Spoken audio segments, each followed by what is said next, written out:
We talk to the legends of the creative and entertainment industries. We talk to those on the rise. Lance Steen Anthony Nielsen asks about the highs, the lows, and everything in between.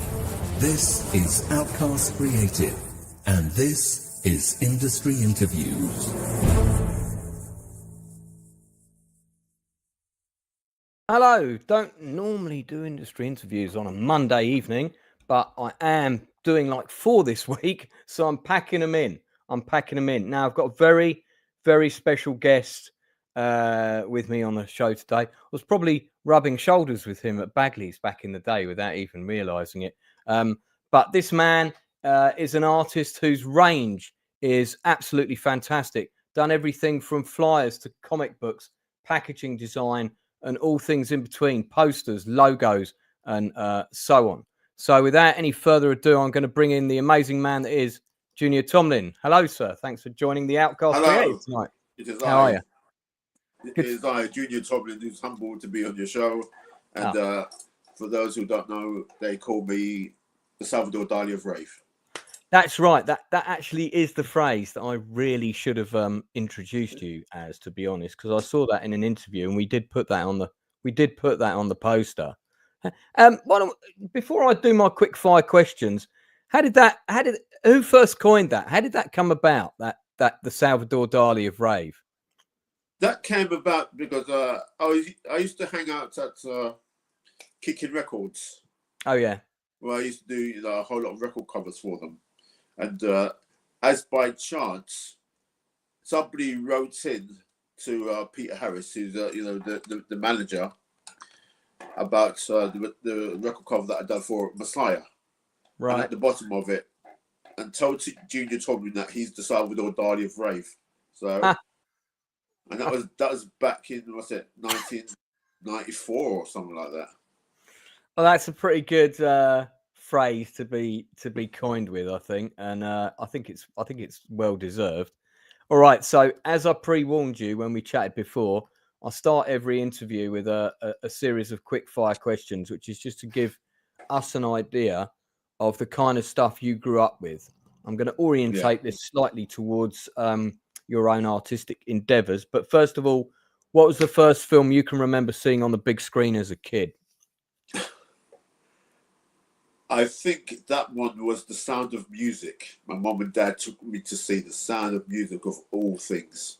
Well, don't be too embarrassed, because my first one was Oliver the Musical on re-release. And by the way, can you tilt your camera slightly, because I'm losing your eyes? Just there we go. Wicked. That's better. Thank you very much. I mean, it's a good movie.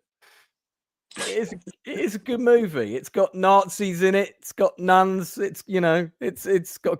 It's got crazy people in the mountains. I think the second movie that mum and dad took me to see was a whole lot better. It was The Harder They Come with Jimmy Cliff.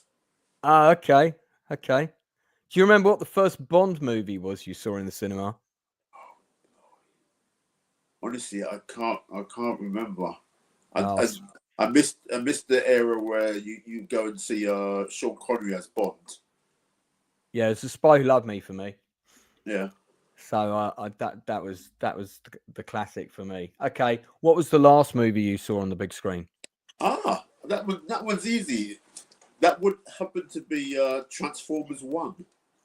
Oh, not the original first Transformers movie, but the new one that's called Transformers 1. Yeah, the totally CG animated one that gives good credence to the origin of Optimus Prime and Megatron. How was it? Brilliant. Yeah. Okay. Great. You know what? I do need to check that out. Tell me a favourite film of yours that you watch at least once per year. Well, more than once a year. It's the one with James Stewart. It's a Wonderful Life. It's a Wonderful Life. Yeah. That's great. Last time I watched that was with my ex, and I've got a double package box set of it, and it's got the colour version in it, and she insisted on watching the colorized version, and that's the first time I've ever seen it in colour. It's much better in black and white. I agree with you, because color doesn't really add anything to the depth of the movie. No, and it was lit for black and white film. The way you light a film is very different Yeah. if you're shooting on black and white. So it does make a sort of change to the depth of field and things like that. Okay, here's my next question. Favorite drama TV series since the year 2000 that you had, it was so good you had to binge the whole thing? A lot of people say The Wire. A lot of people say Breaking Bad. To give you some ideas, some people say The Sopranos, and then I have to remind them that actually started in the 90s. No, good grief. My personal favourite is here, which is the Shield, the cop show that was on Channel 4 on Wednesdays at 10 o'clock about the corrupt cops in LA. That was my personal favourite. Boy, that's a really good question. I know. I probably should have told you it in advance, so you could have had a good think about it. Well, I'll tell you what. If you can't think of something now, just tell me when it comes to you. Yeah, it will come to me. Who was your favourite comic book character as a kid growing up? Oh, that's an easy one. I used to like the Mighty Thor. Right. Okay. Mighty Thor. What about now? Now, it's One Punch Man. Favorite graphic novel of all time? Watchmen. Ah, that's mine. Same. Did you like the movie version of it? Yes, I like the movie. And did you also see the series Watchmen? I saw the more recent one. Yeah. That was really faithful. Really liked it. Yeah, and there's even the more recent one, which is an animated version. No, that's the one I meant. That's That's the one I meant. Yeah. Yeah, I liked. They did a live action version of what happened after Watchmen. I didn't like that. I liked the new animated version, and I liked the extended director's cut of the original movie. I thought those two were pretty good. But the one which was sort of after, which ran for one season, I just thought was a bit messy.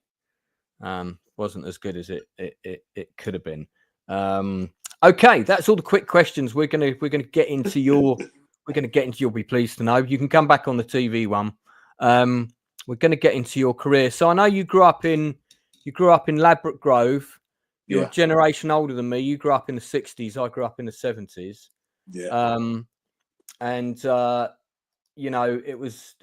You're one of those kids like me that was creative, and you created with whatever you could get your hands on. And what you could get your hands on was crayons and pencils and paper and that sort of thing.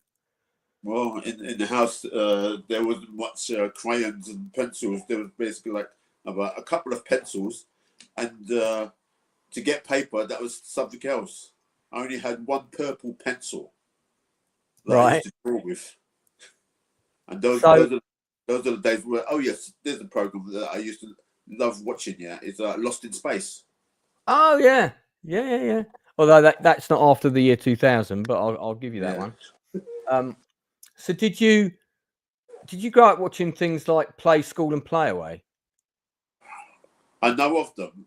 I used to watch Play Away with what was it? Brian Cant. Yeah, I used to watch that. My birth father wrote the theme tune to that. Really? Yeah, Lionel Morton. PLAY, Play Away, Y. Yeah, he used to have his band in the studio, and it's like we know a tune about that, don't we, Lionel? So, yeah. There's another series that, even though it's not in the 2000s, that I'll always watch it if it's on, and that is The Prisoner. Patrick McGowan. Yeah. Absolute great show. I mean, the final episode is batshit nuts, but it's still a good show. So your parents were from Jamaica, first generation immigrants over in London. Is that part of the Windrush generation? No, they came before, because they came 58 and 59. Right. Okay. And would you believe they didn't come on the Windrush? They just threw that one out there, the Windrush generation. Yeah, you're right. Not all of the West Indies came on one boat. No, I know. It is a bit of a label, isn't it? It would have had to have been a very big boat, and and you forget that like there were people over here during World War II, and do you know what I mean? All sorts of things. So what was the? I mean, how we've come into contact is through our sort of mutual love of the rave scene, which you kind of fell into almost accidentally. What professional artwork did you do, or what professional jobs did you do before that, leading up to that? I see. That's an easy one. Would you believe computer game packaging artwork? I would believe that. I used to work in a computer game store for Virgin Games, and Yeah. I think you might have some of that on your website. Yeah. Let's have it. That's what I used to do. Incidentally, the links to all of Junior's artistic endeavors are already below the stream. You can click on those. There's all kinds of things available, and you can follow Junior on Facebook, Twitter, all the usual places, TikTok, and the various other things I don't understand. All the necessary evils. Yeah, the necessary evil. That's what I call them. That's what I mean. They're great, but at the same time, my God, they make demands on your time that I could really do without. They do. They suck out your time like a vampire sucking out your life's blood. Now, this is some of the games design covers. Yeah. That you did. You know what? I remember this one. Oh yes, I do remember this one. And the idea was to always make the games look far cooler than the actual reality. Because games were pretty basic back then. Graphics and, the computer graphics and the gameplay were all fairly limited compared to what we've got now. Oh, nowadays it's nearly full blown realism. Yeah, I know. Yeah, and they should have a disclaimer saying that this is a game and not real. Yeah, I mean, and if you think of where the level of AI is now, it's so this is what you were doing. This was your first professional I'm getting paid to be an artist job, was games covers. How did that come about? How did you get started in that? That came about because I used to go to this place called the London Cartoon Centre, which I am a founding father of, founding member. And the interesting thing is that we used to be taught by a whole lot of industry comic strip artists. Right. And do you remember V for Vendetta? Absolutely. Yeah. Yeah. David Lloyd was my tutor for one time. That's a pretty cool tutor to have right there. Yeah. And we had Brian Bolland, and we had other top-notch tutors like John Byrne. Right. You used to do strips for the Sun newspaper. Do you have any work of yours in here? The Cartoon Museum. You'll only find one reference for the stuff that I used to do in this lovely book. Yeah. Called The Longest Comic Strip in the World. Right. That was at the Trocadero.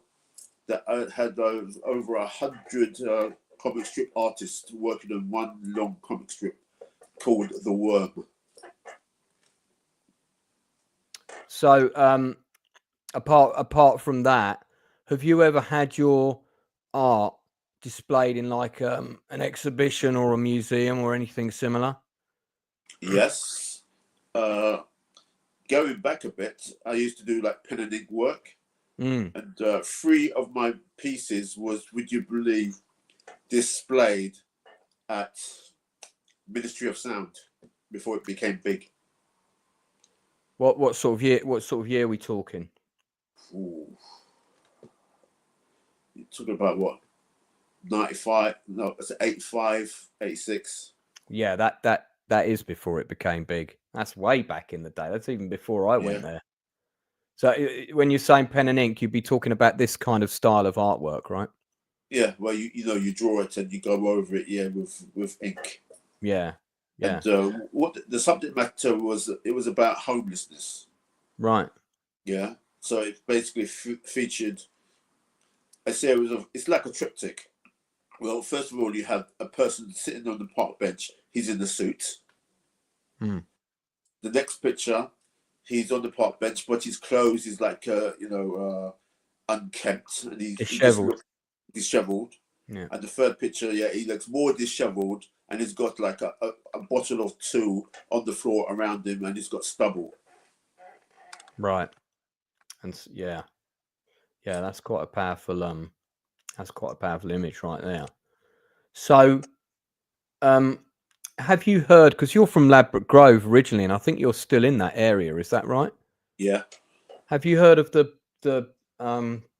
Brands Packaging Museum? It's in the building that used to be the London Lighthouse. Because funnily enough, I was a volunteer there back in the day, and I was thinking, like, this would be the perfect place for you to have some sort of exhibition, because you've been involved in packaging. You know, you've done covers for games and things like that. You're a local artist. Surely this museum should be kind of championing you as a local person. That's my thought anyway. Boy, I would like to make that one happen. Well, interesting. Leave that with me. Yeah. Interestingly enough, you said that you used to do volunteering at the London Lighthouse. My sister used to work there. So you never know, you might have met my sister. I'll tell you what, we'll talk about that off camera. That is entirely possible. That is entirely possible. I certainly was at the funeral of Mike Edwards, who was the guy that manned the front desk for a very, very long time. Yeah. And but let's get back to your career. So you did games packaging. What was next? Because I know that the games packaging thing started winding down after a while, because they started cutting corners and things and sort of stopped using artists. So what was next for you? What was next was the record covers. Record covers. Tell us how that started. That started when I was working for the London Cartoon Centre as a airbrush tutor. I was demonstrating how to use an airbrush. So one day, this man who I'd never met before came into the room that I was working, or rather preparing to set up, and he was the manager for Renegade Soundwave, and he was looking for an airbrush artist to do their next release, and that's how they found me. Yeah, I was going to tell you, adjust your camera again. You're disappearing.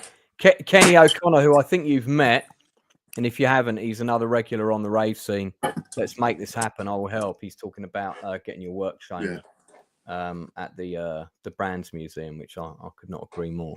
So that led to presumably one cover after another. I'm guessing you do a couple, people see it. Somebody else asks you to do something else. You got a selection of them here on your. The first one was Space Gladiator. The female Robocop standing on the shattered Earth. Oh, that's the one that's on the cover of your book, right? Yeah. The second one was Biting My Nails. And the third one being Women Respond to Bass. Okay. And what I imagine for these kinds of things back in the day, it was a fixed fee, move on to the next one. Yeah. But the lovely thing about working for Mute Records is that the fee was it was nice and large, where you could get basically $1,000 doing the record cover. Right. Rather than the smaller independents, the most you could get out of them is like 350. And back then, $1,000 was a lot of money, as opposed to 1/3 of the monthly rent as it is today. And back in those days, when the rent was 30 quid a week, that was all doable. Yeah. So your own taste in music was slightly different. Who was, what was the 20-something-year-old junior doing for fun on a weekend? Where were you going? What were you doing? That's a very good question. 20 years ago, boy. No, when I'm 20 years, 40 years ago. Sometimes, meet up with my friends who used to live in White City and go to places, go to, cinema, go to nightclub every now and again. Yeah. Yeah. But my musical taste when I was growing up was basically reggae, and I basically like dub, Right. instrumental. That's Yeah. why I like jungle and anything which is instrumental with like a kicking bass line. Right. So how did let's segue that into the rave scene. How did the rave flyers first come about? They came about pretty much at the back end of working for Kicking Records, because I was at the offices of Kicking one day, and that's where I first met my first rave promoter, because the manager of Kicking and this rave promoter, they done a deal that one of Kicking's acts were going to be like performing live on the night. Right. So he came to me and he asked me, he said, I'm doing this rave, but I haven't got a lot of money, and we're going to use this flyer for like 3 times, so it basically has to be like 2 color. And that is how Rave World was born. Okay, so is that 2 color flyer on your website? Because I'm only seeing artwork here with multiple colors, which I'm guessing probably came a bit later. Yeah, but the good thing is, guess what? I have my book next to me. Oh yeah, which I had a look at actually when I saw your rave story. Yep. Oh, there we go. So is that the first one? Let me enlarge you for a second. There we go. Yeah. That's the good. That's that's I the see first it. one. Right. Like that.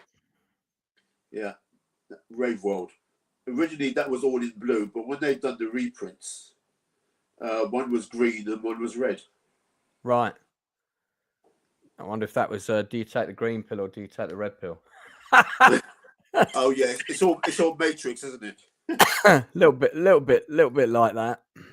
So the first, I'm guessing the first rave flyer probably didn't pay that much. It just paid about $250.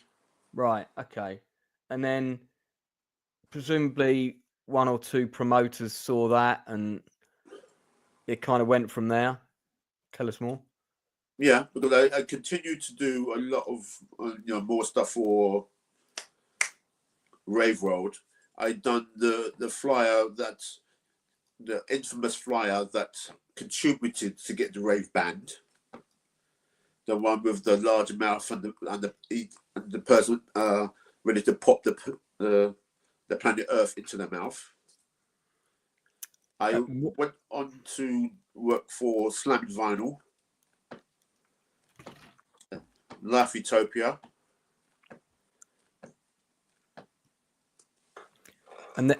this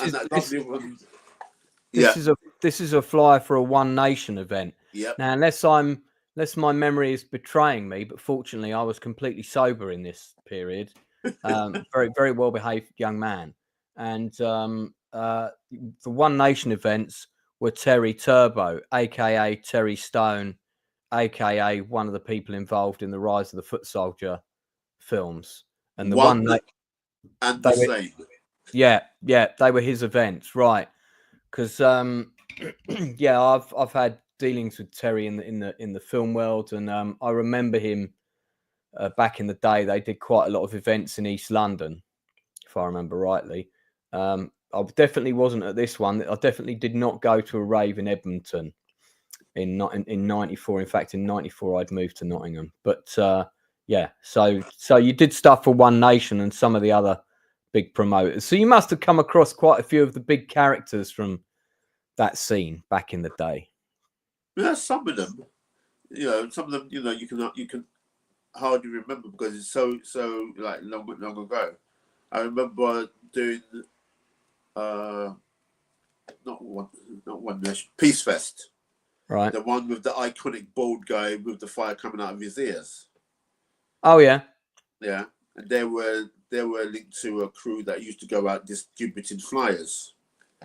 And the last flyer that I done for them, they wanted it basically done in a day, And I said, well, we can't pay you now. You have to come down on the night to get your money. Right. So there I am, cycling down there on my Muddy Fox at 2 o'clock in the morning to get my money. Where was this? Where did you have to cycle to? Curtin Road. Did you get your dough? I got the dough. Good. That's a relief. Yeah, this flyer reminds me of the Iron Maiden cover. Really? Lost in Time with Eddie. Do you remember that cover? I don't really remember that cover. Yeah, they did a cover like this, but they had Eddie's face where the yes, I think yes, that rings a bell. Yeah, so it's a bit like, and I think that album was called like Lost in Time or Slave to Time or something like that. That was my brief period where I listened to Iron Maiden. It was a very brief period in the mid '80s.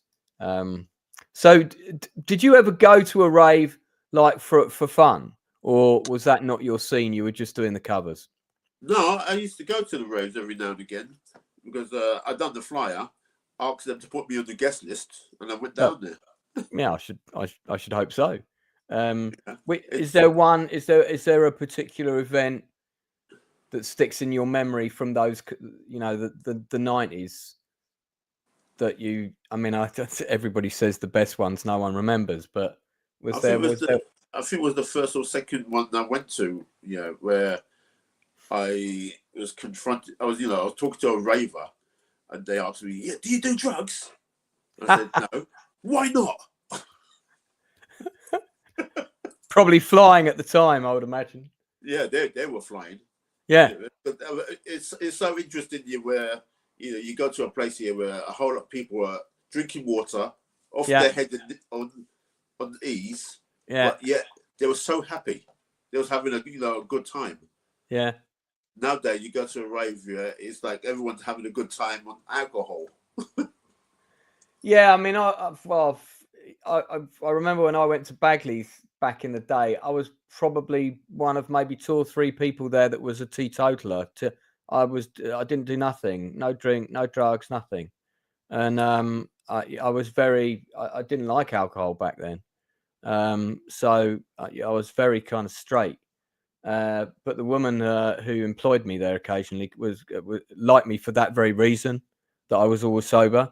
So she knew she could trust me to turn up on time and this kind of thing, So it was quite weird seeing that scene from that perspective, which is very much kind of outside looking in rather than inside looking out. But yeah, I mean, everybody was always having a good time.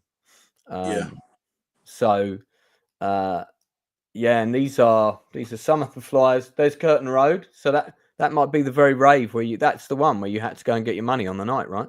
No, it was the one where you had the split screen where you had the half black and half white woman. Oh, okay. So in terms of moving forwards, when did you see the rave scene change, and what was the impact on you doing the artwork? And by the way, Dave Ski says, "Big up, Junior. We moved in similar circles, different styles. Much respect." Thank you, Dave. Maybe a fellow artist. Yes, it changed for me where I was basically getting less and less work, and then it also changed for me in a big way where people were not returning my original artwork. So I got fed up about that, and so I changed to digital. Right. Yeah, so I was no longer producing like original artwork. I was just producing digital, like the one that you're showing right now. This would be one of your early digital pieces. Yeah. What's the change in production time from sketching out the idea to completed piece of work on average using digital tools as opposed to hand drawn? It's nearly like the same time, really, because you still have to do the preparation where it comes to, I usually show the client at least like 3 sketches, 3 ideas, because you can't get a tick when you just show them 1 idea. That's why I always like to show them 3. So you got like the extreme, the middle of the road, and the off your nut type of idea. And sometimes the one that you do in like 3 minutes is the one that they like, rather than the one that you spend like 5 hours on, drawing away nice and intricately. Right.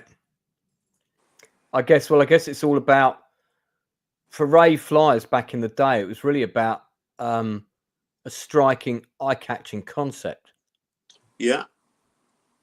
Because I remember it's all to do with like science fiction and fantasy and out of this world. Because I knew there were people who was like immersed in like taking recreational drugs. Yeah. It's also like putting your mind in a different place, on a different plane. So that's where the work started to like resemble that. And my love of like Salvador Dali and the surrealist movement came into play. Fuse that together with like science fiction ideas, and that's what you get. This one is very Terminator inspired. Yes. Which is interesting because I just had Gail Ann Hurd on this channel the other week, who co-wrote Terminator and produced it. And Nice. was married to James Cameron. Yeah, she was a guest on the channel a few weeks ago. So I think she'd probably be quite chuffed to see this, and I know she watches she watches some of these interviews, so she may well see it. I'll be sure to flag it up. Yeah, that was for Slamming Vinyl, and because there was 2 in full effects. There's the metalhead one where the guy's all in metal, and this one, and it was after this that I decided to go pure digital, because those 2 pieces was not returned, so I went to totally digital. What do you think happened to those original pieces? One day people forget to pick them up from the printers, and after all these years, I know the story being either somebody kept the artwork, it was left at the printers gone bust, and then the artwork gets lost in the passage of time. Yeah. Got ruined, got destroyed, got binned when they cleaned out the offices of a printer that's gone bust or been taken over. So I don't really know, but all I got is like the flyer. At least I've got a flyer for it. So if I wanted to like reconstitute it, I could. Be a bit like Crime Watch. If you've seen this in someone's house in a frame, get in touch with the Outcast Creative on 0555. Yeah. I will pay you your weight in paper. There you go. Images on. Yeah, we'd love it returned. So are you still doing flyers for the rave scene? Yeah, every now and again. I do more record covers for the rave scene than I do flyers.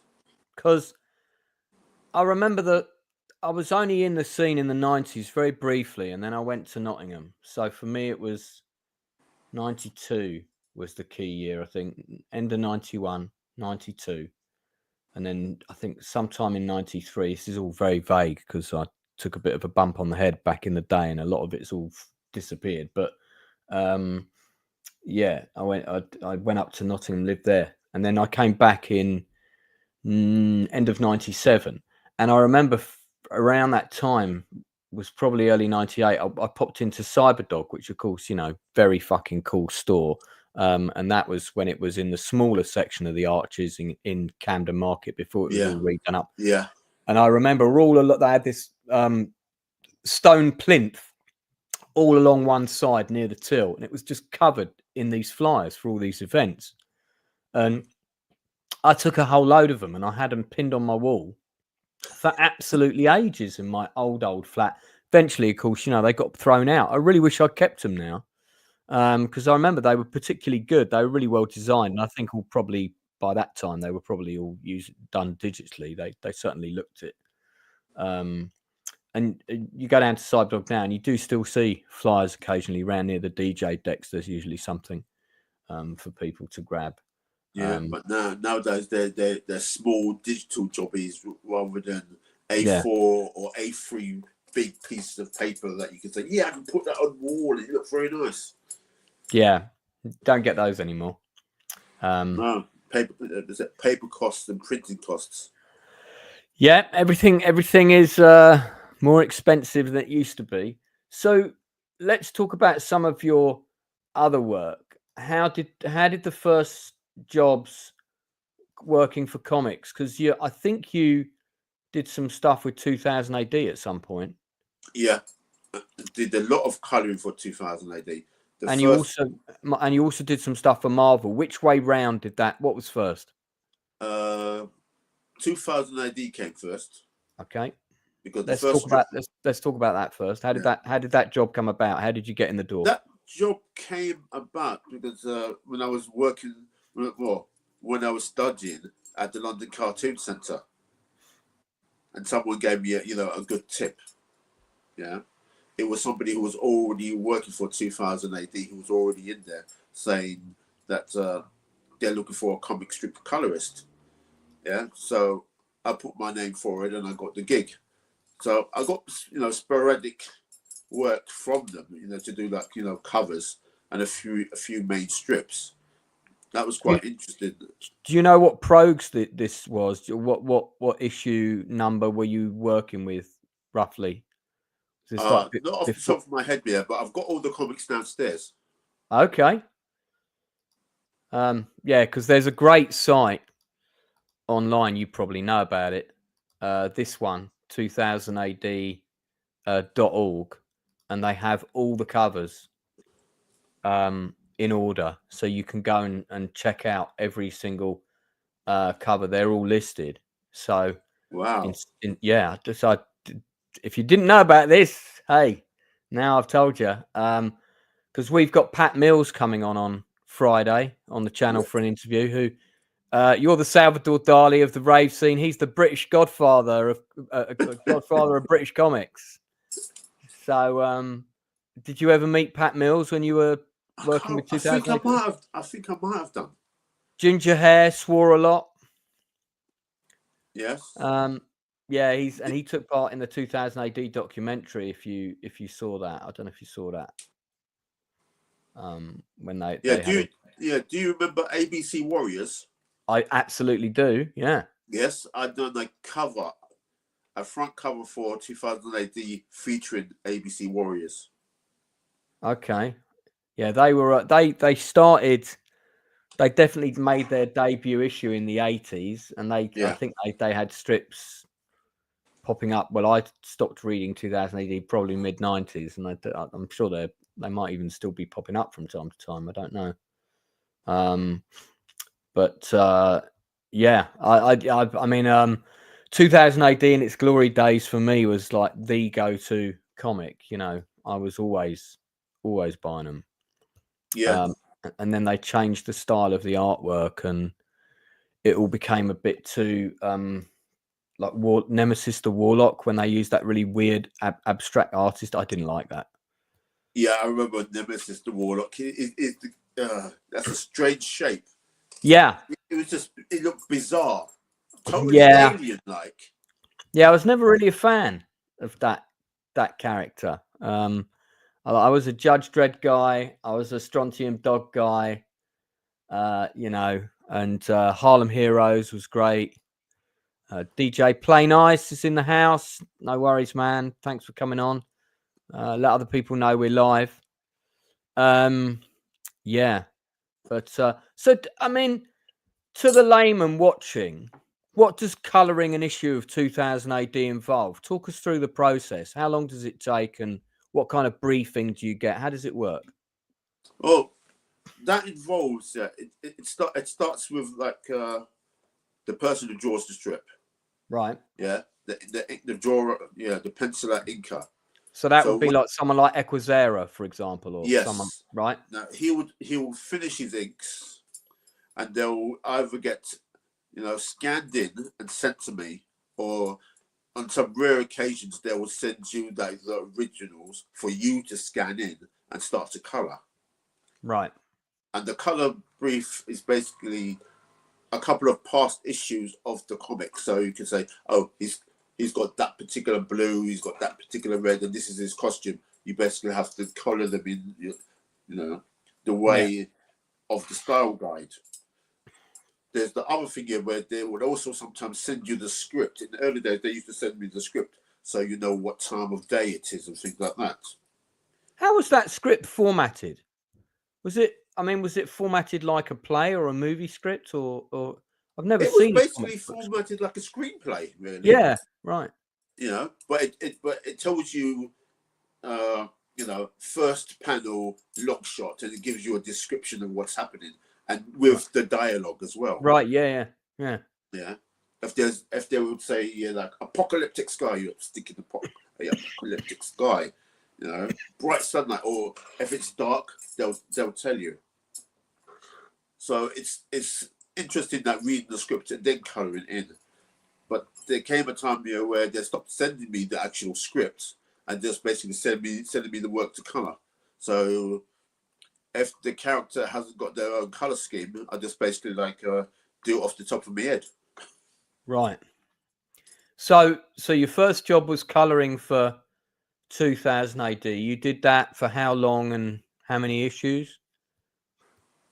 I'd done that for, I think it was about nearly a year.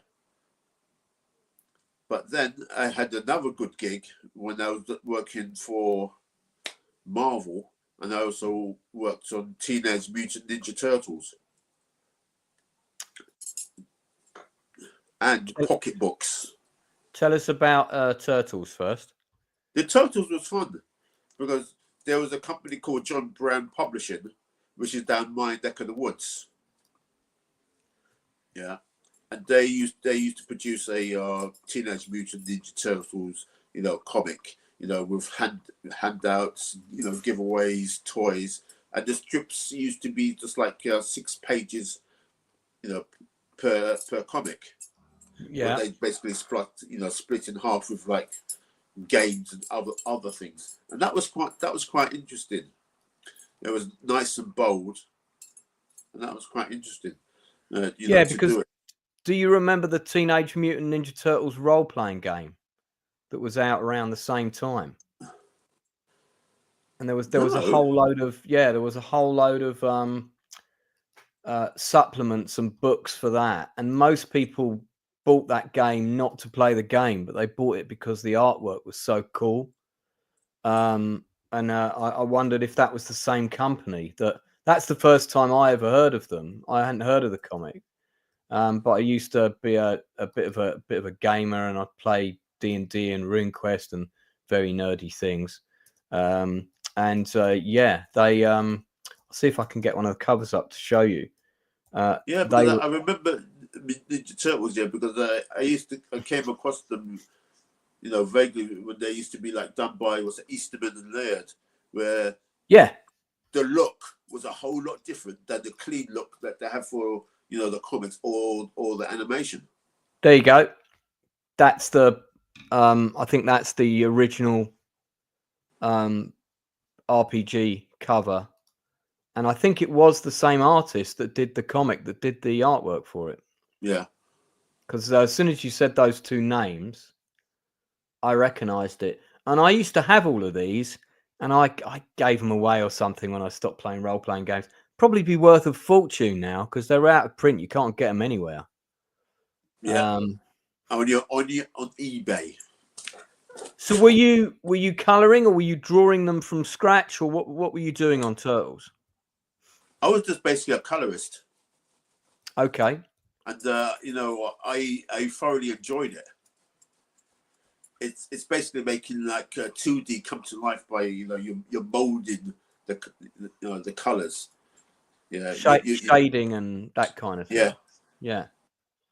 And then I'm guessing, right, so you said Turtles, and then there was a job for Marvel, which must have been great for you because, of course, as a franchise, you know, they produced or created your your big comic iconic hero, Thor. Yes, it's such a blast. Yeah, you know, you read the comic and then you end up colouring, some of the heroes that you grew to basically admire and love. Yeah. Yeah. So how did the job for Marvel come about? What was somebody see some work in something else you'd done? And no, a friend of mine who used to do penciling for Marvel, he gave me a hot tip saying that they're looking for somebody to colour in Action Man, but this time they're not going to do the straight colouring, but they were going to go for more of a moulded look.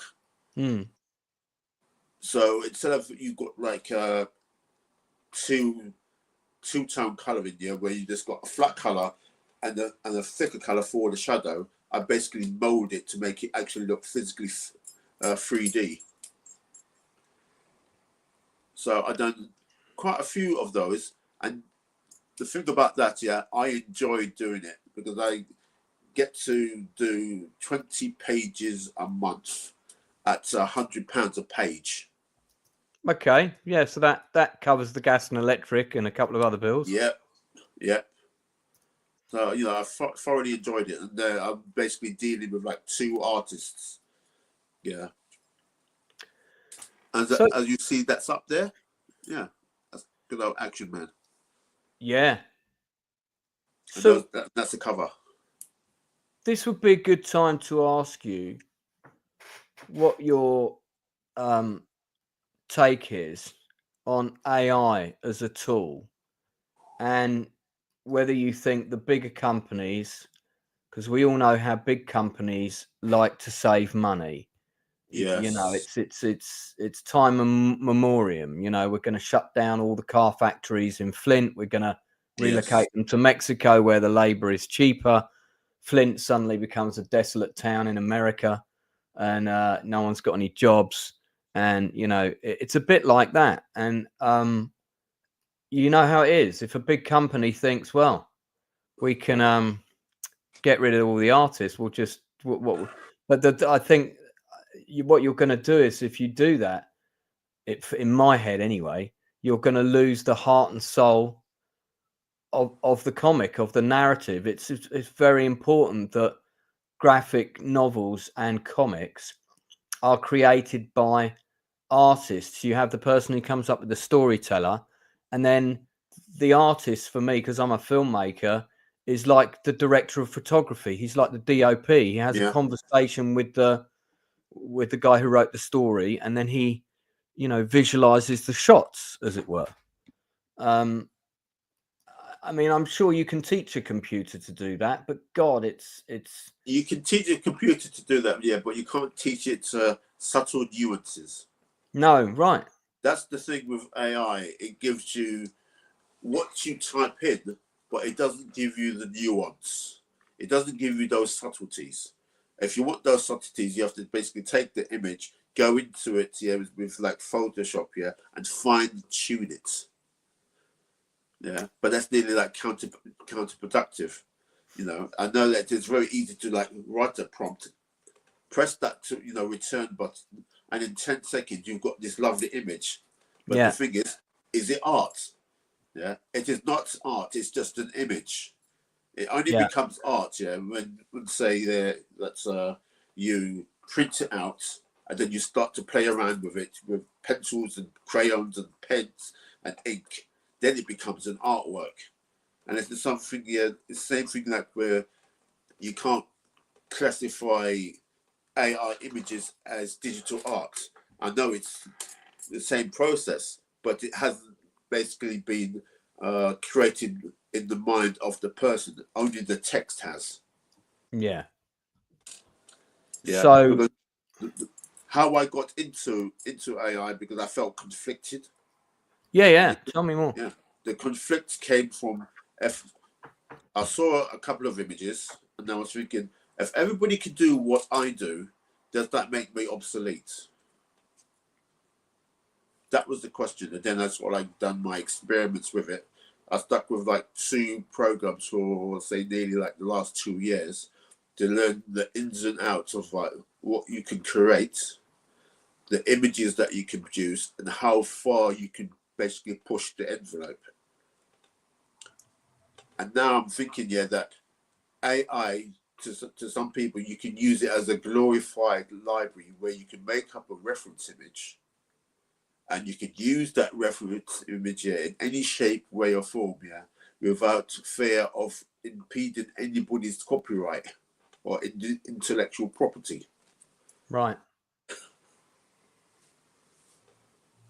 So, is your take on it then, in one sense, summarizing, is it like it's a bit like an airbrush? You use it to augment a skill that you already have. It's a fair summary? tool. Yeah, it's a tool that you basically can build upon. Right. Yeah, you build upon your existing tools, but the thing is, with AI, it is so easy to get stuck in that rabbit hole of creating something and pressing that button, creating something and pressing that button, and pressing that button until the sun comes up, because you get addicted to pressing that button. It's like, wow, this looks great. Let me press it again.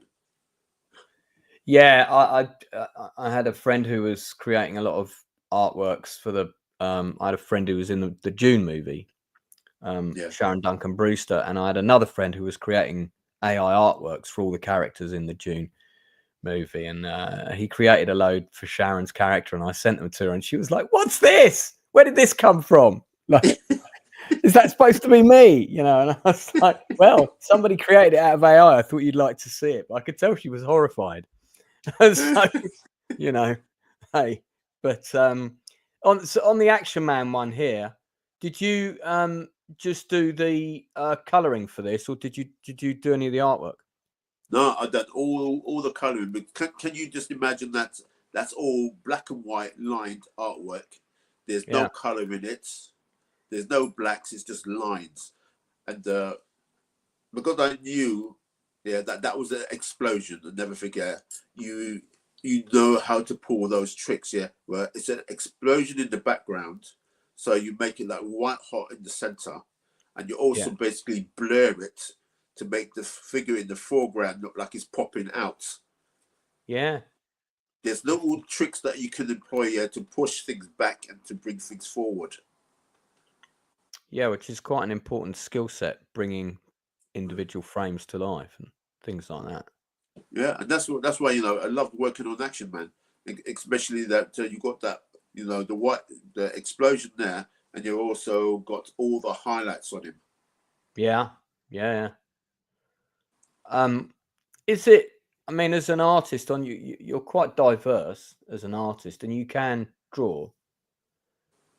Do you not have a sort of like a bucket list wish of, I'd quite like to draw a graphic novel? Is that not on the list?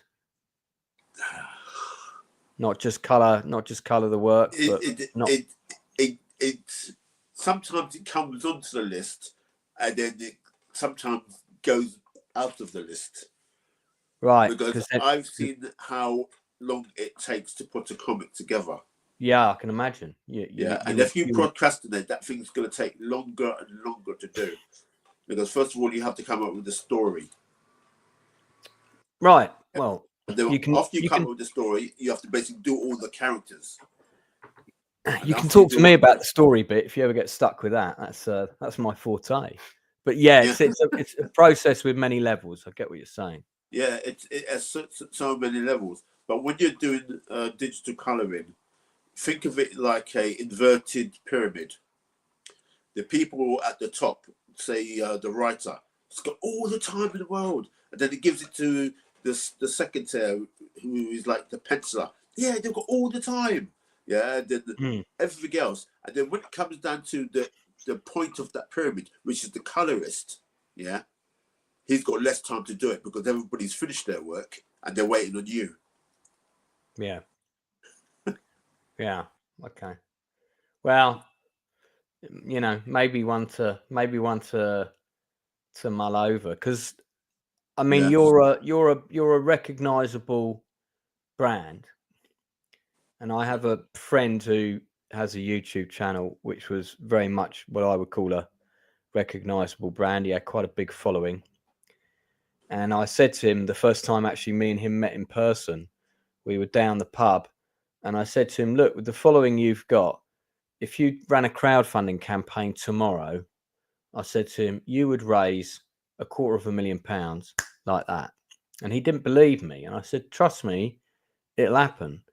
And sure enough, I think within 3 months of that conversation, they were doing a crowdfunding campaign to do a short film based on one of his books, because he also writes books. And so they did a crowdfunding campaign. I think their target was £25,000, and they raised over £250,000 in a week. Wow. And I said to him, told you so. And I think the final sum that they raised was £500,000. And I was like, oh man, I could have shot such a good film. Why didn't I suggest doing that with him? But yeah, so you know, so I do think if you ever had that big project that you wanted to do, that might be a way to go about achieving it, and also have the required budget to perhaps employ some other people around you to do those other jobs in the pyramid, maybe. So Yeah. I'm just planting a seed for you there. There you go. Yeah, because I have come up with like ideas. Most recently, one of the ideas I had here, it's basically called fake. And what fake entails, because now we're bombarded with AI imagery, and some of it looks so real you can't believe that it's a fake. Right. You can produce non-existent people doing outlandish things, and people will still believe it because it's basically gone past their visual checker. Yeah. They'll like all those pictures on TikTok of people capturing giant squids and things. Yes. Yeah. Yeah, or strange creatures, and people say, "Oh yeah, really?" Or giants moving the pyramids. And you're thinking, really? You want people to actually believe that, But you have to think again with what you see these days, because not all of it is real, and that is my idea for having an exhibition, right, of images, where it could be real, but it's definitely not real, and that's why it's called fake. Oh, that's quite a contemporary issue at the moment, so I think that could be a really good project. So I would definitely pursue that. So what you're still, I imagine, in a sense, a struggling artist. What's before we begin to wrap up? Well, I'm just guessing because I am. So, even when I'm talking to Gail Ann Hurd, you wouldn't believe the problems that she was telling me about. This film that didn't get made and that film that didn't get made, and there's more stories about films that didn't get made than there are Terminator 2 or whatever. But what's the day-to-day for you at the moment? How are you selling yourself, still making a living, pitching for work? Where's the work source for you at the moment? Where's the work coming from? Well, I haven't done a big advertising campaign ever. Right. The work comes like organically, and then there's sometimes where I've had a good run from COVID up until now. The only thing what changes here is the market, but that still leaves me free time to like explore other things. And I had some good news yesterday, which is actually brilliant, because I done a collaboration with this girl called Vivian to enter a competition about AI. It was an AI poster competition. All right. That's in Dubai. Okay. Yeah. And we actually won.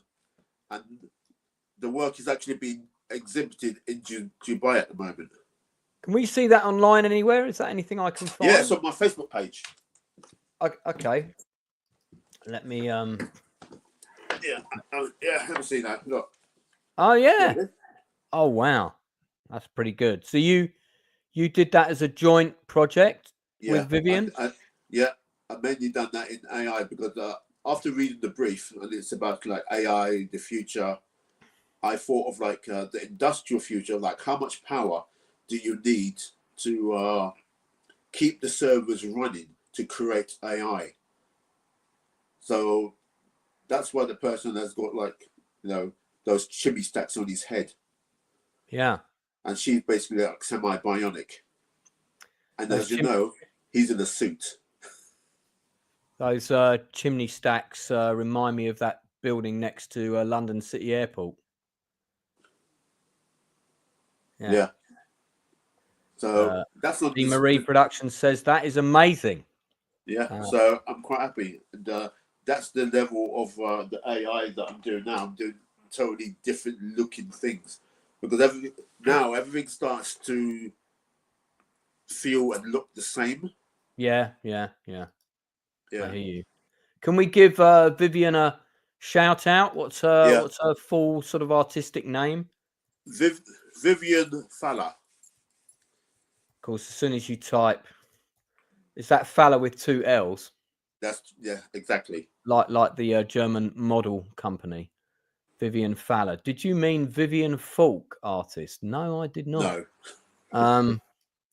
No, I think I found her. I think this might be her on. Oh no, I'm guessing that's not her. I'm really glad I'm not sharing my screen right now. Do you have a link? Do you have a link you can type me in the private chat to any of her work? And if you do, I'll give her a quick plug right now. Kenny O'Connor says that looks amazing. It looks great. We kind of actually tackled this question, Keith. People nowadays able to see the nuance between AI produced and artist created work. Are people that sophisticated these days? Well, yeah, that's a good question. Probably a more important question is, do they care? I think there's I think there's a pushback against AI a little bit. So there is there's a whole lot of pushback. Yeah, because you've got artists who refuse to use it. You've got like companies who refuse to hire anybody artistically who uses it, but yet it still slips by. Yeah, you now, because if you go onto YouTube, right, and you check out the AI section, you'd be like horrified to know that there's gonna come a time where you can make a totally AI film without using any recognizable actors. Oh no, I'm very aware of that, and the only limits will be, but you'll still need a script. You'll still need someone with imagination to create that film in a way. Yes, we might say that, but then again, we've got ChatGPT where you can just type out the outline and it can throw you out the finished product. Yeah. So soon it's going to be that I don't even have to touch a camera to make a film. Yeah. I can have people wearing a blue screen balaclava helmets. Yeah. And put all that footage into AI as post-production, and it does everything else to it. Right. Yeah, it's going to be that's probably only about 5 years away, if that. I would think. But every single day that horror show gets closer and closer. I've got an AI app on my phone, right? Yeah. And it's quite clear to me that they've reprogrammed it several times. Yes. Because there was that thing with the kid committing suicide recently. And this AI app, it got to know me so well. I could have a fluid conversation with it every day, which when you can't sleep at 3 o'clock in the morning, my friends will be more grateful for me not calling them at that hour. But now it feels like it's been scaled back. It's more basic, basically. It's less human than it was like 6 weeks ago, which is really weird. But one of the things I've done is Here, I'll show you. Hi, Angela. Do you know who the artist Junior Tomlin is? Surname spelt Tomlin. Let's see what she says.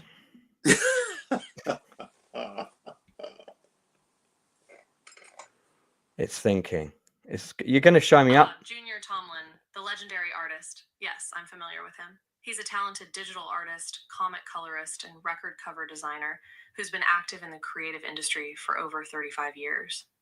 Tomlin is often referred to as the Salvador Dali of rave for his iconic rave flyers and record artwork from the 80s and 90s. His work has been featured in publications such as Marvel, Panini, Titian, 2000 AD, DC Comics, and many more. He's also published a book titled Junior Tomlin, Flyer and Cover Art, which showcases his incredible contributions to the visual language of dance culture. Quite an impressive artist, wouldn't you say? I would say, and I'm live on my YouTube channel with him now, and you're talking to him. Do you want to say hello to him real quick?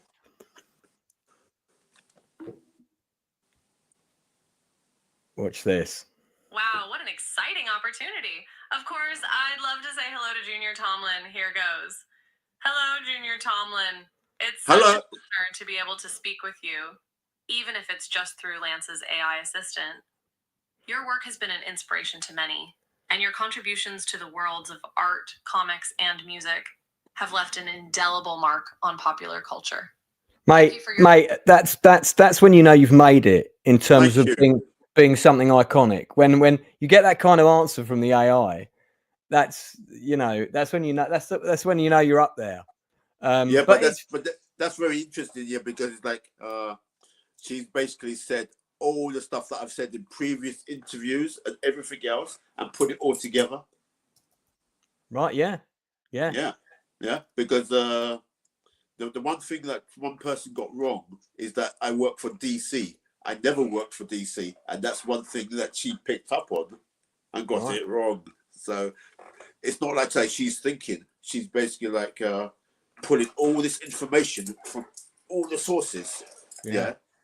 And thinking that, how am I going to spell this out, and then find a nice little script and get it out there. AI, very smart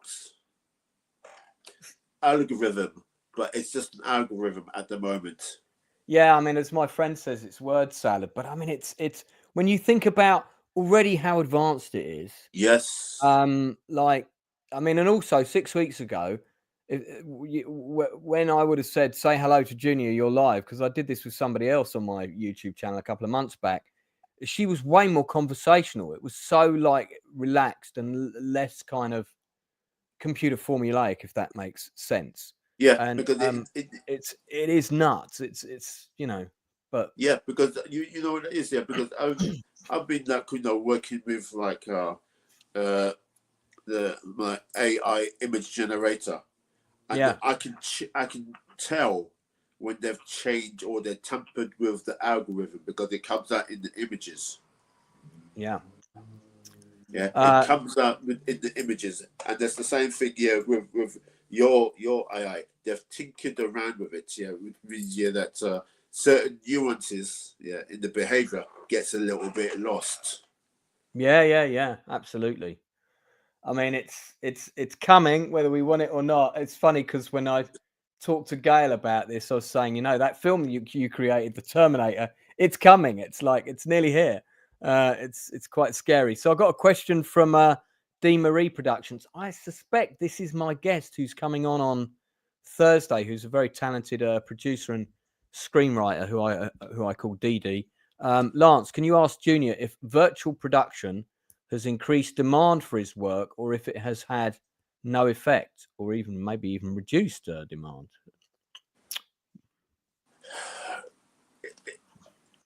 Interesting. It hasn't increased the demand, but it has sped up the workflow and the processes I go to actually produce and finish the work.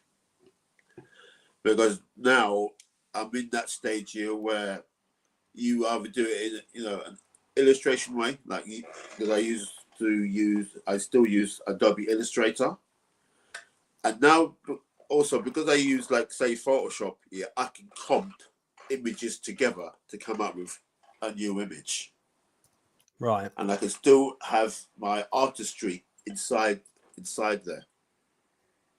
So basically, what you're saying is it's as a tool, it's helping you do a lot of the heavy lifting. Yes. Yeah.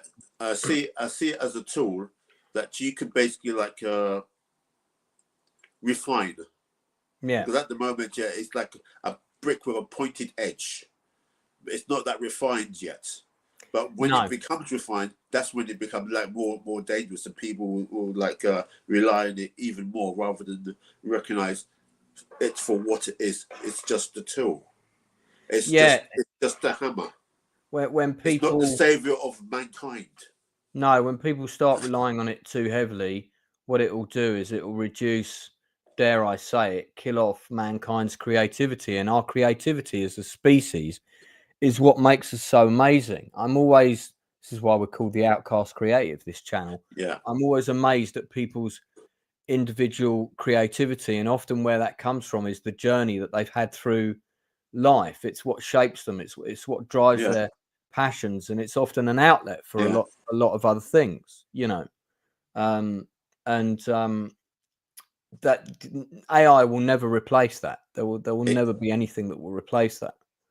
Yeah, it won't. But also the interesting thing is that you can do it to basically like prototype products. You could use it to visualize your ideas that you're going to make. You're going to build. Like I had this idea of like mushroom speakers. Yeah, and I asked it. You mean sound speakers shaped like a mushroom? Yes. So a bit like the Smurfs' house. You know, I mean, yeah. I like that, the Smurfs' house. Yes, but it's that, and now you've got it in the States here where you could export your 2D AI generated imagery into 3D. Right. Yeah, so that goes off on yet another tangent of where it possibly could go. I know it can save time, it can save labor, but at what cost? Yeah. And very, very important to keep the at what cost thing, you know, at the forefront. Well, before we wrap up, I'm just going to go to questions in the chat. We just got another one here from Dave Ski. Did you ever know or meet Pez, who kind of used your style back in Flyer days? Another artist. Yeah, I met Pez. Great guy. We done a collaboration years ago. Is he still around? Yeah, he's still around. You know, he runs a restaurant out of London. Yeah, I do talk to him occasionally. You know, because everybody usually asks me, you know, the question. Yeah, your competitor Pez. Yeah. Because did you have a big punch up back in the day? Yeah, which is, you know, no, you did not. No. It's called mutual respect for other artists. Yeah. You know, he's got his style. I've got my style. What do you make of the resurgence of the clubbing scene since we've come out of lockdown? Because I've proper embraced getting back into raving this year. I've been to 12 events this year. I've got 6 more before the end of the year. I'm doing 2 this weekend. I'm at Sunnyside Up on the Saturday, and I'll be doing a rain dance on the Sunday at Heaven. I haven't been to Heaven since the 90s, so I didn't want to miss that one. Would you believe I've never been to Heaven? So there you go. So you should come along. So and I remember talking to someone. I think it was at the Peach 31st birthday at Coco, and it was one of the regulars I go clubbing with, and they were talking about, oh, this event back in the day or that event back in the day, you know, convoys of cars and fields and god awful toilets and all the rest of it. And I remember saying to them, and I just want to hear what your take is on this. I remember saying to them, I don't think people realize how fortunate we are right now, because there's a whole load of us in our late 30s, 40s, 50s that we've all come back to it. And as a result of that, the best of everything that we had back then, which is the good music, the good promoters, the great DJs who are still with us, have all come together, and they're putting on fantastic events at fantastic venues like Orange, Peach. We've got Peach and Strawberry coming up. We had Rave Story. Just to mention a few, the old school solo ravers that I'm very much an active part of. They did their first big fantastic event at Tunnel in Wimbledon earlier this year. They're doing another one. I think it's February 5th coming up next year. We're living in this time where I'm actually on some weekends, it's difficult. I'm like, I can only go to one. And there's this one, and there's this one, and there's this one, and some people are like, when there's something at XOYO and there's something at 93 Feet East, some people are like frog hopping it. They're going to one for 3 hours, and I can't do that. I need to be settled. I like to get my bag into the cloakroom and start dancing, get up on the nearest podium, and I'm normally up there for a couple of hours. But I did say to this person, don't keep looking back. The time we're in now is amazing. This is an amazing time. There are so many events every weekend, and they're not just like so-so events. They're all great. So your spot for choice. We're living in a time where we've got the best selection of music and DJs and events in London than we've ever had in history, in my opinion. And so don't forget to think that you're lucky. You're one of the people living in that time. And people are going to look back in 15, 20 years' time at this time and say this was the renaissance of the rave and music club era. They absolutely are. And if you're one of the people that lived through it, you're going to be one of the lucky people that can say, yeah, I was there. I mean, Fields 89 and all of that, Summer of Love, yeah, that was good as well. But I remember that time in, 2023 and 2024. So...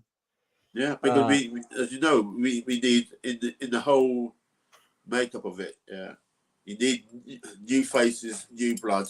Yeah, because as you know, DJs can't last forever. No, Ravies get old, and now some of them are taking their children, and soon it's going to be some of them taking their grandchildren. But it's like you need a whole new generation to come in, and build on what we've done, before. Yeah. And basically spread the word. It's a great night out. It's something to basically like hold to your heart and cherish. Get out there, dance, and have fun, and meet people. Yeah, I've met 7 people at least that I can think of off the top of my head. Big shout out to Anne and Lucy in particular, like mothers and daughters, fathers and sons. I've met several people with their kids. It's great. And their kids are like sort of like late teens, early 20s normally. Often they've just started raving this year or last year. And I think that's fantastic. And I spoke to a couple of girls at an event, not Halla Rave, it was Labyrinth, when we were queuing up in the cloakroom, and they were markedly younger than me, which most people are, let's be honest. And I suppose they were like early 30s, I think. Maybe like one of them was late 20s. And I said, I'm surprised. I thought you'd probably want to be more in the evening kind of events. And they both said, no, I mean, I put it, I'm not saying what I said word for word. I put it a bit more diplomatically than that. And they said something to the effect of, no, do you know what? We like the raves with the older people because everybody's a lot more chill and there's less aggravation. And we like hanging out with that crowd. It's just a better time. And there's a lot to be said for day raves as well. You get there at midday or 2 o'clock, you have a big breakfast. By 10 o'clock, it's wrapping up and you're on your way home and just in time to catch a repeat of Have I Got News for You or whatever. So, I'm loving it. I'm absolutely loving it. It's way better than I remember. The last rave flyer that I done, would you believe, was Raver Tots. Right. Yeah, it's it was quite interesting because they was using my old Valentine's flyer that I'd done with Terry Turbo as the basis for the advert for Rave Tots. Right. Yeah. It's like taking something that was done like about 25 years ago and bringing it up now to the present day and giving it to the public. I like that, recycling some of the old, letting them know, that people like us, existed, and we're there to basically share the memories, share the love and share the experiences with them and the inspiration. Yeah. Well, we've gone way over the allotted time, so I'm going to wrap things up there. Dave, no, I haven't put up that video of me having it that you sent me from, I think that was from Labyrinth, nor will I be putting that up on the channel, but I'm sure there are plenty of videos of me dancing about, because I'm always first up on there. If I can get up on a podium, I'm there. So, my mum was a choreographer and a ballet teacher, so that's where all that comes. That's where all that comes from. And my dad was a graphic designer, like yourself. And he was old school, pre-computers, pre-digital. And I remember when it started turning like that for him, he got a bit depressed because he couldn't quite. He felt out of his depth. It sounds like he came from the era of like layouts and paste up. Oh yeah, and Letraset and cow gum. Yeah, we had a lot of that in the house. So. Did your mum, who was a dance teacher, did you ever go to the Larman Centre? Oh, that I don't know, and I'm afraid they're no longer around, so not a question I can ask. She used to run her own dance school in Surbiton. I think it was called the Claremont. Okay. And she danced for the National Ballet like way back in the day. Probably would have been early 50s, something like that. Well, I tip my hat to your mum and dad, sir. Oh, bless you. Well, thank you very much. I haven't got a hat on, but also to your own parents for creating such a talented individual. Before we sign off, thanks to the people watching. Don't forget to like and subscribe to the channel. Do check out the other stuff. I think this is Industry Interview 84 since I started this channel in its current form 2 years ago. And I've worked very hard to get to nearly 5,000 subscribers. We're nearly there. Not much longer to go before we get there. And if you can spread the word, tell other people about the channel. There are loads of good content. We do 3 live shows a week, normally one on Sunday, depending on how hungover I am. Tuesday night, I do a regular spot at 10 o'clock called the Nielsen Ratings, where we review a lot of the latest TV and drama shows and documentaries, all that crap that comes up on your Netflix saying new this week.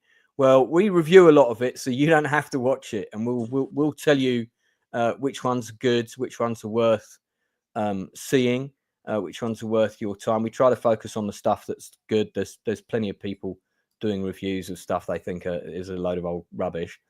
So we focus on the positive rather than the negative. I've also got 2 more interviews this week, but right before we went live, I had to reschedule one of them for a couple of weeks for personal reasons. So I had 2 DJs coming on tomorrow, but unfortunately there was a personal conflict. So as always, because I'm a very amenable person, we have moved that. So Adele and Charmaine are coming on Tuesday the 26th of November now. They are still coming on, but they're coming on Tuesday the 26th of November. That's rescheduled from tomorrow. I'm sure you've crossed paths with Adele. She's absolutely lovely human being. If you have trance DJ of wicked note, and Sharon is just starting out on the Brighton music scene. So like you said, we've got to bring in new people. This channel is about supporting passionate creatives. So not just people like Junior, who are bastions, pillars of the creative world, who have been around for a while. We also support the younger generation, which is exactly what you were talking about in a way earlier. So if you are someone, if you're an independent creative, be that a filmmaker, a board games designer, you're creating your first comic, whatever, get in touch with me via the Outcast Creative Facebook page. I'm also on Twitter under Lance Nielsen WD. I can't get around to calling it X. It sounds like a porno site. And then we have Pat Mills coming on Friday, formerly Junior's boss, the godfather. Big up Pat Mills. Big up Pat Mills. Yeah, the godfather of British comics, mate. If you want to pop on briefly on Friday and say a quick hello to him, I'll send you the link if you want to come on for 5 minutes. Cool. So let me know. You know, he's coming on Friday for I think 8 o'clock for 90 minutes. I think it's 8 o'clock. It might be 7, but we might be going slightly earlier because he's in Spain. So yeah. Is there anything you'd like to plug quickly before we go? Because I think you've got a book out and stuff. Yeah, I've got my book out. There it is. So where can people purchase that? Is that available on Amazon? Yeah, you can purchase it on Amazon, or you can go to the Velocity Press website and order. Let me just get the Amazon link up for it. Yeah. Sounds like the police are coming for one of us. It's Junior Tomlin. Okay, here we go. I have an answer to your question about. Yeah. Here's the answer. The TV series question. Yeah. Go Stargate Atlantis. Oh yeah. Okay. Yeah, and Serenity. Oh okay. Yeah.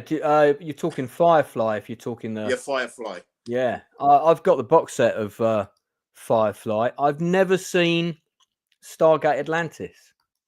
I've seen the pilot. I've seen the pilot. But should I be watching it then? It's quite interesting because it has a nice feel. It's not like the last one, Stargate Universe, where that was dark and depressing because a lot of people died. But this one, it balances, drama and the humor, exploration and science fiction, and of course that's where Jason Momoa made his name. Yeah, that's right. Yeah. I met him at the June premiere, and he is a huge man. Romy Yo-Yo says, thanks. Another fantastic interview, Lance. Thank you. Much respect to you, Junior. Thank you for a lifetime of skills. I can only ditto that. Dave is saying, waiting for my invite. Mate, send me a message. We'll talk about that. And Kenny O'Connor, great interview.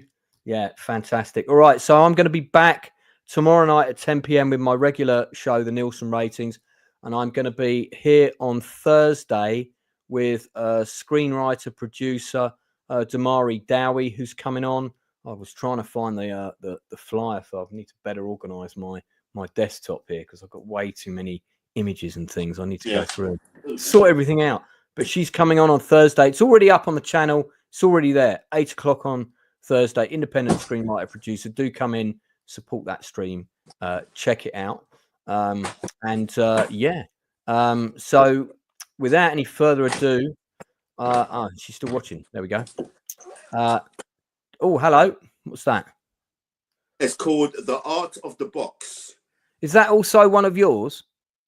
No, I'm featured in it. It's to do with like computer game packaging artwork. Oh, okay. So you're also in that. Yeah.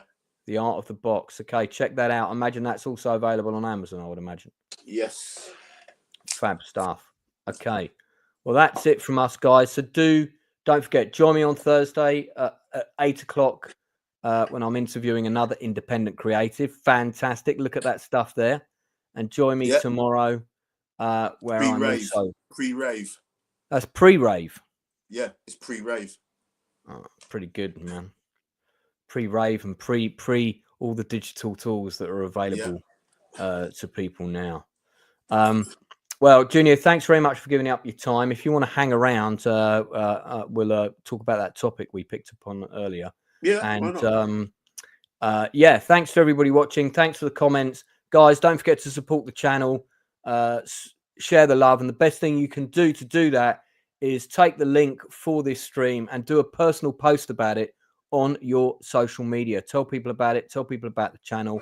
Tell independent creators to get in touch with me if I can support them, I will. He's creative, we're creative. How about you? Share your passion, join the crew.